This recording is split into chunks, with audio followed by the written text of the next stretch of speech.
যারা ক্ষুধা, দুর্ভিক্ষ আর যুদ্ধের ভেতর দিয়ে এমন এক মর্মান্তিক কথা বলছে যা আমাদের বিবেককে কাঁপিয়ে দেয়।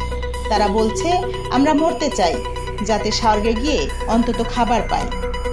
গাজার দুর্ভিক্ষ নিয়ে সম্প্রতি যা ঘোষণা হয়েছে তা কোনোভাবেই অবাক করার নয়, বরং বাস্তবতা তার থেকেও ভয়াবহ।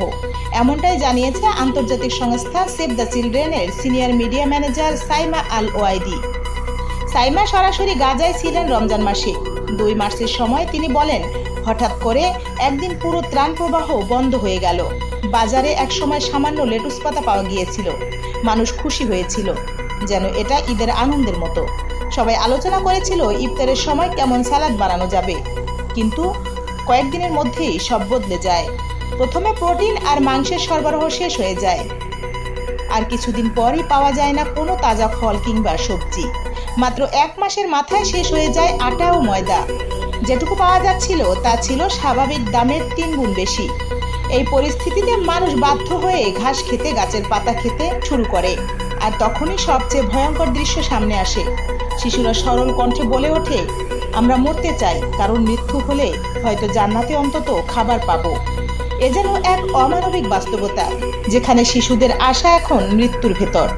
সাইমা আল ওবাইদি আরও বলেন, যদি এভাবে চলতে থাকে গাজা অচিরেই মানব শূন্য নগরীতে পরিণত হবে।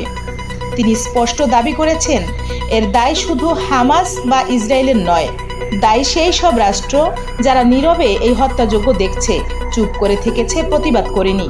গাজায় আজ শুধু বোবা নয়, ক্ষুধাই হয়ে উঠেছে সবচেয়ে বড় অস্ত্র।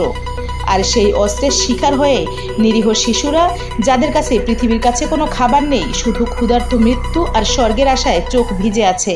মানবতার সবচেয়ে বড় সংকটের ছবি আজ গাজায়। শিশুরা যখন বেঁচে থাকার বদলে মৃত্যুর দিকে তাকিয়ে বলে, আমরা মরতে চাই কারণ স্বর্গে খাবার পাওয়া যাবে, তখন সভ্যতার মুখ ঢেকে যায় লজ্জায়। এই নীরবে হত্যাযজ্ঞের সামনে দাঁড়িয়ে প্রশ্ন জাগে, আমরা কি মানুষ হিসেবে ব্যর্থ হচ্ছি? গাজার মানুষের পাশে দাঁড়ানো আজ শুধু দায়িত্ব নয়, বরং মানবতার পরীক্ষা। আপনারা শুনছিলেন BIM নিউজ। এমন আরো নতুন নতুন ভিডিও পেতে সাবস্ক্রাইব করুন BIM নিউজ চ্যানেল। দেখা হবে পরবর্তী নতুন কোনো ভিডিওতে। ততক্ষণ ভালো থাকুন, সুস্থ থাকুন, নীরবে থাকুন। ধন্যবাদ।